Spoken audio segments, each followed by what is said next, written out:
Bonjour à tous, je m'appelle Stéphanie Rousseau, je travaille pour la société Spix. Alors pour ceux qui ne nous connaissent pas, ça fait 24 ans, même 25 ans je dirais, qu'on accompagne les grandes organisations dans la formation linguistique de leurs employés, et ce, au travers des technologies. Alors l'idée d'aujourd'hui, l'année dernière, à ce même salon, je pense même au même moment, on avait invité Club Méditerranée à venir partager avec vous l'expérience Spix et de vous expliquer à quel point il était important d'onboarder les employés dans un projet commun avec une bonne communication, et que cette communication soit adaptée à l'ADN de l'entreprise, quasiment à mettre du fun dans la formation.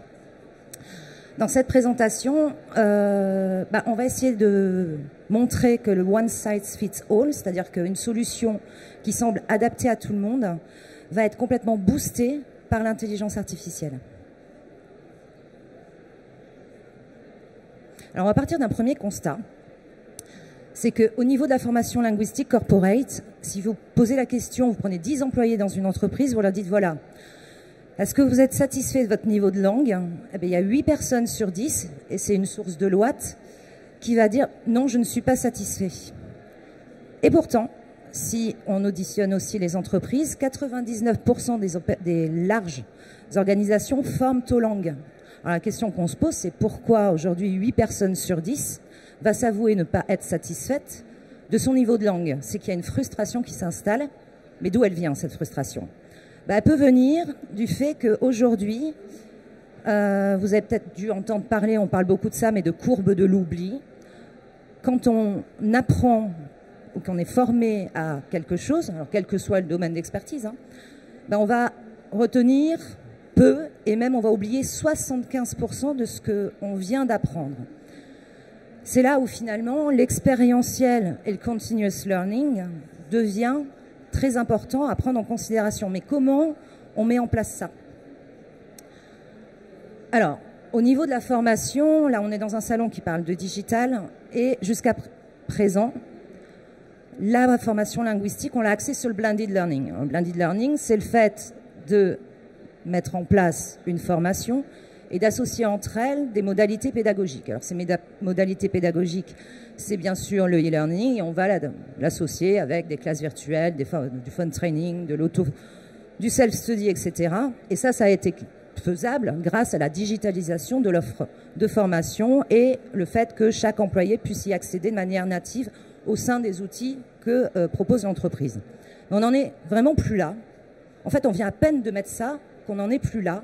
Parce que les attentes aujourd'hui du client interne de l'entreprise, c'est-à-dire l'utilisateur, celui qui va être formé, c'est plus qu'on lui pousse des formations parce qu'il en a besoin et qu'elles soient toutes faites, mais lui, il veut décider. Il veut décider, il veut être mis au centre de sa formation et il veut en fait piquer, au moment où il le souhaite, les informations dont il a besoin. Alors ça devient dantesque parce que dans une entreprise, quand on crée des parcours, quand on crée des catalogues de formation, et notamment quand on met en place du blended learning, on se dit, OK, alors moi je vais avoir des personnes qui vont être dans un environnement, par exemple, on prend des clients dans le retail. Dans le retail, vous avez plein de typologies d'utilisateurs, et notamment des gens qui travaillent en entrepôt. Comment vous pouvez pousser sur des gens qui travaillent en entrepôt du blended learning avec du e-learning, sachant que ça demande un travail assidu sur une plateforme alors que cette personne n'y a pas accès. Comment mettre en place une formation pour des gens qui auront, par exemple, tiens voilà, ça c'est du vécu. On a poussé une formation par téléphone à quelqu'un qui a été atteint de surdité. Ça arrive. Parce qu'on ne peut pas, sans un outil qui va analyser l'individu, faire de la solution quelque chose d'individuel, d'adapté à chacun. Et ça devient un casse-tête pour les personnes qui sont en charge de cette ingénierie pédagogique de mettre en place des formations qui vont correspondre à chacun de leurs employés. Donc on était bien dans un concept one size fits all. On pariait sur le fait que la formation allait satisfaire 99% des gens. Et alors on a une autre statistique qui est importante, c'est qu'en moyenne, un employé accorde 24 minutes par semaine à sa formation, ce qui est très peu. Alors chez Spix, nous aujourd'hui, ça fait 24 ans qu'on forme au travers de la technologie et on réinvestit chaque année du capital de manière à développer nos solutions. Et la solution qu'on propose aujourd'hui, elle va s'appuyer sur 4 grands piliers, qui va être de dire, on veut faire du user-centric, mais vraiment, ça, on va vraiment placer l'utilisateur au centre de sa formation et c'est lui qui va décider, même sans le savoir. On veut qu'elle soit orientée par rapport à ses objectifs personnels, mais aussi aux objectifs de l'entreprise, on va voir comment. On veut que le parcours soit entièrement customisé. Et on va créer une expérience sociale et collaborative parce qu'on apprend aussi au travers de ses pairs. Alors comment ça s'articule? Donc l'intelligence artificielle, je vais déjà tout de suite démystifier. On ne parle pas d'Obi-Wan Kenobi, on ne parle pas de ce genre de choses. C'est pas non plus...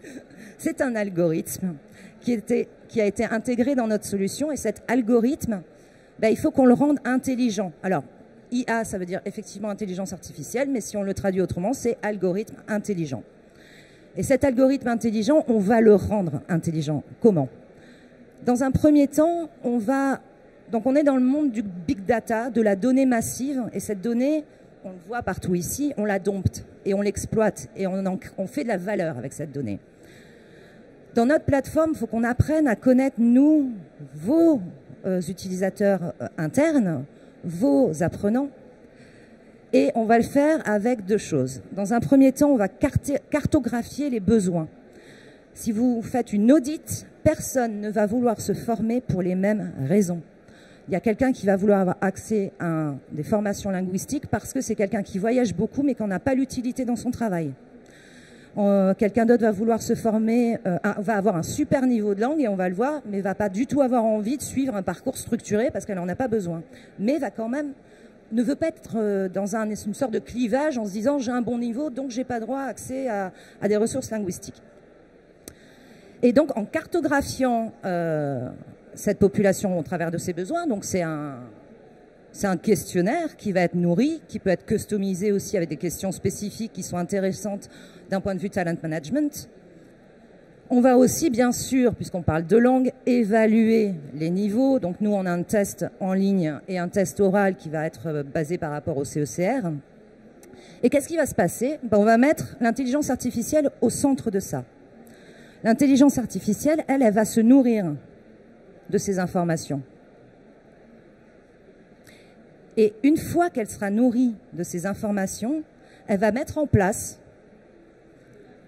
un parcours qui va être axé sur le continuous learning, c'est-à-dire on démarre de quelque chose, mais on s'installe dans une relation de confiance avec son outil de formation qui va tout le temps s'adapter à mes besoins, l'adaptive learning et la partie social learning où on va interagir avec ses pairs. Et là où c'est fort, c'est que l'intelligence artificielle, elle ne s'arrête pas là. Elle va se nourrir quotidiennement de ce que fait l'apprenant sur la plateforme. Alors, on n'a pas réinventé le fil à couper le beurre, on s'inspire comme beaucoup de choses qu'on connaît tous les jours, qu'on utilise en tant que personne, Netflix, les sites de shopping sur Internet, les courses, etc. On exploite finalement l'utilisation qu'en fait l'utilisateur sur la plateforme et au quotidien, ça va s'adapter. Mais grâce à ça, on va créer des parcours spécifiques et on va déresponsabiliser les RH et les personnes en charge de l'industrialisation de cette offre de formation langue, de se dire finalement, est-ce que je pousse la bonne formation à la bonne personne? Ce ne sera plus de votre responsabilité, ce sera bien la responsabilité de cette intelligence artificielle qui est embarquée dans nos outils. Alors, j'aime bien imager ce que je dis. Donc là, je vous présente, c'est Diego. Et Diego, il a fait son évaluation et il a un niveau B2. Alors un niveau B2, c'est un niveau intermédiaire qui permet de se débrouiller dans n'importe quelle circonstance. Et Diego, il dit, voilà, moi j'ai un bon niveau d'anglais qui me permet d'être efficace, mais j'aime apprendre au quotidien. Alors lui, c'est un born digital, il est relativement jeune, il aime avoir accès aux informations. On le voit sur la photo, il y a l'ordi, il y a le smartphone. Il a besoin de quelque chose. Et typiquement, dans une entreprise, on ne l'aurait peut-être pas formé. Mais par contre, grâce à notre solution, s'il a effectivement été audité, pour ne pas créer de frustration, on va lui donner accès de manière illimitée à un contenu qui va être adapté par rapport à ce qu'il souhaite faire, de ce qu'il souhaite apprendre. Ça va être un contenu qui va être à la fois orienté business.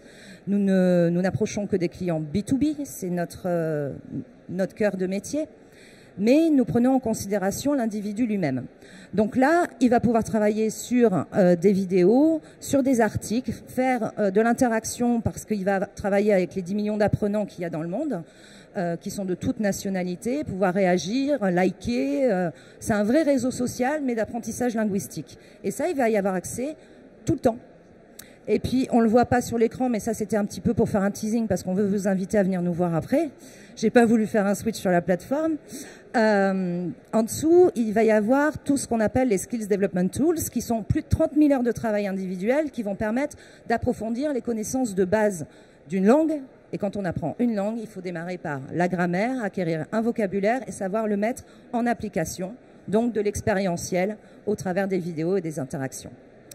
Et puis dans une entreprise, on va avoir Tom. Et Tom, il est à 2. Et Tom, il dit, voilà, moi, au niveau professionnel, mon niveau d'anglais est très faible et j'aimerais pouvoir interagir avec mes collaborateurs, aussi bien à l'écrit qu'à l'oral, puis il nous partage un petit secret, c'est que le soir, il joue en réseau, c'est un fan de Fortnite, et en plus, il doit discuter. Et il vit une vraie frustration. Ben Tom, lui, est-ce que donner l'expérience qu'on donne à Diego sera payante pour lui? Je ne pense pas. Parce que quand on apprend une langue, je viens de le dire, ça doit être structuré. On doit le conduire vers un niveau supérieur, lui apporter des compétences de base. Ben la plateforme va s'adapter d'elle-même et lui proposer un parcours structuré qui sera composé de 24 unités en proposant un parcours pédagogique croissant où la difficulté de l'unité 1 sera beaucoup plus simple que celle à l'unité 24. Et puis Tom, on va aussi lui proposer des sessions d'interaction orale avec des trainers. Ça peut être par téléphone, ça peut être par classe virtuelle individuelle ou en classe virtuelle de groupe, où là, il va pouvoir aller travailler aussi son accent et la compréhension des autres. Et on va l'inviter aussi à faire de la production écrite. Donc on voit que sur le même outil, la même licence, le même environnement de formation, grâce à la découverte de l'individu, l'intelligence artificielle va adapter le contenu de son parcours. Je peux avoir un timing, 12 minutes, mais j'ai encore vachement de temps. Ce qu'on voit ici en bas, c'est ce dont je vous parlais tout à l'heure, c'est la possibilité de travailler la grammaire, la prononciation. Alors surtout nous Français, nous sommes des grands timides de l'accent. On a développé un outil qui s'appelle l'IntelliSpeech, qui est aussi disponible sur toutes les plateformes en app et qui va permettre de travailler sa prononciation, mais de manière individuelle. La partie Vocabulary Center, c'est la possibilité d'accéder à tout un référentiel de vocabulaire, mais aussi de composer le sien. Parce que grâce à la plateforme, on peut à tout moment faire un clic droit et mettre de côté un mot qu'on a besoin d'apprendre, qui nous intéresse et qu'on veut absolument acquérir dans sa librairie de mots. Et ensuite, on a accès à tout ce qui est magazine et vidéo. Alors, par exemple, pour l'anglais, mais ça aussi pour toutes les langues, hein, parce qu'on travaille aujourd'hui sur 5 langues majeures qui sont l'anglais, le français en langue étrangère, l'espagnol, l'italien, l'allemand et d'autres langues additionnelles. On a des partenariats, comme le disait mon confrère de chez Vocable, avec des grands acteurs. Et par exemple, pour l'anglais, on travaille avec le New York Times, avec le Boston Globe, avec le Harvard Business Review et d'autres, et Euronews. Donc derrière, on va aussi donner la possibilité à tout moment de se servir de son environnement de formation aux langues comme un outil d'actualité qu'on va pouvoir aller lire dans le métro, etc. Et puis on va prendre aussi une autre typologie d'apprenants, c'est Lucie. Lucie, elle est évaluée avec un niveau C1. C'est un très bon niveau. Lucie n'a aucune difficulté à faire son métier, à parler, à interagir en langue étrangère. Mais Lucie a dit voilà. Et puis Lucie, c'est un vrai talent dans l'entreprise. C'est quelqu'un on a envie de miser sur Lucie, on n'a pas envie qu'elle s'en aille, on sait qu'elle fera carrière et qu'elle va apporter une vraie valeur. Et Lucie dit voilà, moi je dirige une équipe et j'aimerais vraiment suivre les tendances en manière de gestion, de stratégie et de leadership.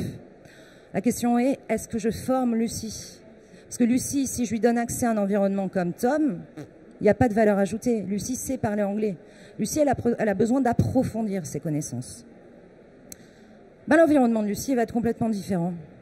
C'est-à-dire que Lucie, elle va avoir accès à des choses spécifiques par rapport à l'approfondissement des compétences spécifiques elles-mêmes liées à son métier. Donc, on va lui proposer de travailler sur des exercices liés à la logistique, à la business stratégie, travailler sur des productions écrites liées au business stratégie, et de pouvoir lire des articles liés à ce qu'elle aime faire.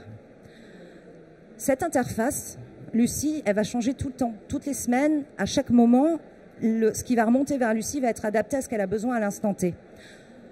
Elle peut même, à un certain moment, comme on peut le faire sur n'importe quelle appli, aller retourner dans son évaluation des besoins et dire voilà, moi j'aimerais bien, je sais pas, elle va voyager beaucoup, donc être formée à l'interculturel ou des choses sur des régions spécifiques du monde ou même du sport, parce que c'est peut-être quelqu'un qui peut être passionné par les sports extrêmes, etc. La plateforme embarque tellement de contenu qu'on va pouvoir répondre à toutes ces demandes. Lucie, elle va avoir aussi la possibilité de booker des workshops individuels sur des sujets spécifiques avec un trainer. À l'instar de Thomas, qui allait travailler la langue de manière générale, Lucie va approfondir, elle, un sujet spécifique et elle peut le faire directement au travers de la plateforme. Et elle va pouvoir aussi aller booker de manière illimitée des classes virtuelles en groupe où on propose plus de 250 thèmes de formation et d'interaction avec des groupes qui regroupent au maximum entre 5 et 8 personnes. On n'est pas dans un principe de streaming, c'est vraiment une animation qui permet aux gens de discuter sur des sujets. Ces workshops et ces classes virtuelles, elles peuvent être soit complètement ouvertes, c'est-à-dire on donne la possibilité à ces utilisateurs d'interagir avec d'autres employés d'autres entreprises, ou on peut aussi les fermer à votre environnement et mettre en place des sujets de travail inhérents à votre métier. Par exemple, un équipementier automobile, dont je ne citerai pas le nom, avait constaté que pour mettre au point une sorte d'engrenage, c'est peut-être pas le bon mot, mais bon, en tout cas c'est ça, avait besoin de l'expertise de personnes qui étaient réparties dans 5 pays, 5 langues différentes. Comment faire en sorte de les faire travailler sur un sujet commun alors qu'ils ne parlent pas la même langue? Nous avons mis en place des workshops pour inviter ces gens à pouvoir, et bien sûr, notre trainer avait une affinité avec cet environnement métier. Notre trainer les a aidés pendant plus de 6 mois à travailler ensemble et à mettre au point cette création, cette chose spécifique qui était nécessaire à la création d'un moteur. Voilà. Donc, on va bien loin, c'est-à-dire qu'on s'intègre vraiment dans votre environnement et ça, c'est d'autant plus possible que l'intelligence artificielle va animer au quotidien les contenus et tout ce qui sera poussé vers vos employés. Alors, on va résumer. Grâce à l'intelligence artificielle, bien sûr, le blended learning, je ne l'ai pas diabolisé, ça existe encore et on ne l'abandonne pas puisqu'on mixe bien des typologies de formation entre elles de manière à créer la meilleure expérience. Par contre, on l'approche de manière différente et on amène une vraie valeur ajoutée avec ce mapping global qui va être partagé avec tous les responsables de formation, les RH et les Learning and Management, tout cet environnement, de manière à ce que vous donnez une vraie vision, une vraie cartographie. C'est une valeur incroyable et c'est une donnée qui est domptée pour le coup puisqu'elle va être à votre disposition et répartie dans toute votre société au travers de vos LMS puisque nos solutions sont forcément intégrées au sein de vos LMS. On va mettre en place, et de manière très naturelle et sans avoir à solliciter beaucoup de personnes, une stratégie individuelle. Donc on va complètement booster l'adoption de votre investissement. Ça génère quoi? Forcément un retour financier et une vraie satisfaction. Cette satisfaction va être contrôlée et visuelle, hein, puisque à tout moment les datas sont disponibles. Vous savez ce que font les personnes sur la plateforme. Donc on booste la satisfaction, on booste l'engagement. Et puis c'est pas un phénomène de mode parce que ça existe vraiment. On va booster la marque employeur. On booste la marque employeur pour 2 raisons. Parce que c'est une formation, elle, qui est up-to-date au niveau technologie, qui va parler aux nouvelles générations, à ces gens, à ces bornes digitaux qui vivent, qui discutent avec les doigts, je dirais. Et puis, on ne va pas créer de frustration. On démocratise l'accès. Parce que comme vous l'avez vu, notre Diego, de par le passé, le côté assez coûteux des parcours blended faisait qu'on était obligé de choisir, même parce que là on est en pleine époque des entretiens individuels, les demandes de formation remontent et il va y avoir des arbitrages. Grâce à une solution comme ça qui embarque un niveau de base et qui a choisi, nous avons choisi de donner cet accès à cet environnement afin de ne pas créer de frustration et de booster cette marque employeur, on a choisi de donner l'accès à une plateforme, à tout ce contenu, sans que ce soit forcément très coûteux en termes d'investissement. Voilà, j'ai fini. J'espère que vous avez des questions. Et en tout cas, nous vous attendons à 12h15 sur notre stand avec un verre de champagne et on sera ravis de vous montrer la plateforme. J'ai fait le choix de ne pas la montrer parce que c'est très chronophage et on part dans des détails. Mais par contre, on vous invite à venir et on vous montrera exactement comment ça se passe.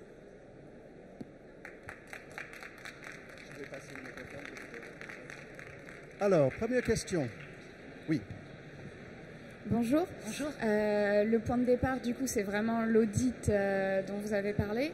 Ma question, c'est est-ce que, du coup, vous arrivez à avoir des questions ouvertes pour que les gens puissent dire réellement ce dont ils ont besoin et comment est-ce que l'intelligence artificielle arrive à interpréter ça, sachant que chaque personne va le dire, du coup, comme c'est ouvert d'une manière peut-être un peu différente, pour réussir à regrouper une idée globale sur des sujets qui sont vraiment personnels, des fois. Alors, c'est un bon point. C'est un bon point parce que on peut customiser certaines questions, effectivement. L'intelligence artificielle ne peut pas la comprendre basiquement, puisque c'est un algorithme. Par contre, derrière, il y aura un tuning qui sera fait de manière à ce que ce soit bien adapté. Ces questions ouvertes, on les pose la plupart du temps pour vous fournir des informations au niveau RH. Par exemple, il y a des choses qui ne vont pas forcément impacter l'intelligence artificielle, mais demander à quelqu'un si il veut à un moment peut-être bouger dans une filiale ou changer de métier ou des choses comme ça. C'est la possibilité d'interagir avec vos populations alors que ce n'était pas forcément possible. Mais c'est vrai que l'intelligence artificielle se nourrit d'infos factuelles.